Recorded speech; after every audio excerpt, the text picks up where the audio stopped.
Hello students, I'm here to give you some words of advice on how to create your good draft of your researched argument.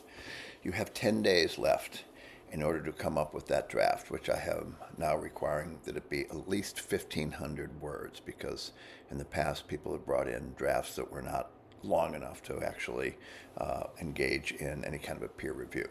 So in order to get the 10 points for the good draft, which is due on April 8th, what you have to have is at least 1,500 words for a classmate to respond to.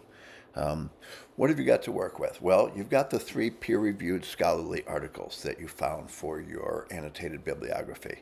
And if it turns out that those are still a good match to the question that you're researching, then fine. If it turns out they were not a good match, maybe you don't use them, you find other sources, or maybe you change your question to match what it is that you actually found, okay? You no longer need limit yourself to peer-reviewed scholarly articles. I put that requirement so that you would know how to at least find and use that kind of resource, because they are the gold standard in academic research. But it could be that your topic actually wants some things like more recent popular articles, given the fact that any data that shows up in a textbook is already at least 3 or 4 years old.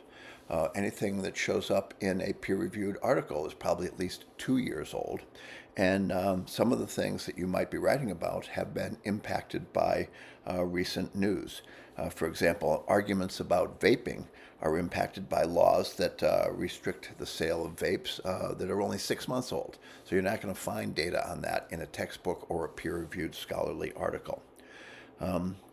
That said, the data in the peer-reviewed scholarly articles is the most trustworthy. Okay, data in popular periodicals is often impacted by the journalistic mantra, if it bleeds, it leads. So things that are sensational get into the news, and sometimes things that are sensational are not exactly well researched or trustworthy.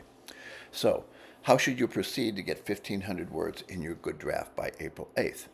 One, I'd say you want to take seriously all of the jobs that are listed in that classical argument. And I'm going to bring up a picture of that now.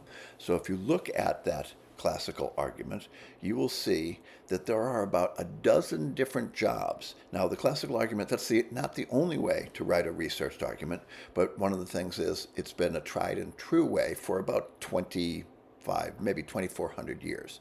So what happens is, if you follow that format, your reader is going to say, oh, I recognize this, I know what these parts are, I know what's going on here.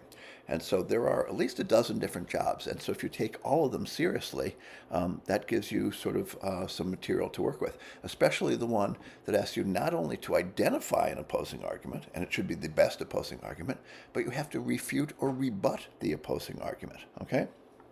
All right, so that's the first job.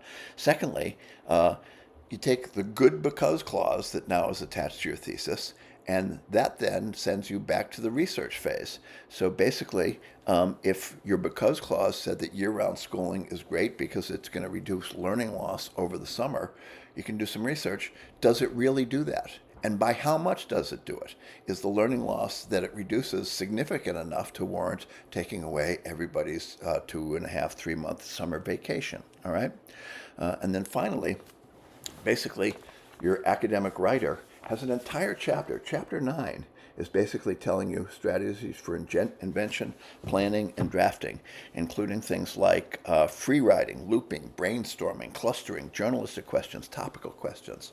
So you've got 10 days to come up with a good 1,500 words that then you will turn into a very good 1,500 words once you've had opportunity to have in-class peer review or have it looked at by a writing fellow or somebody in the writing center.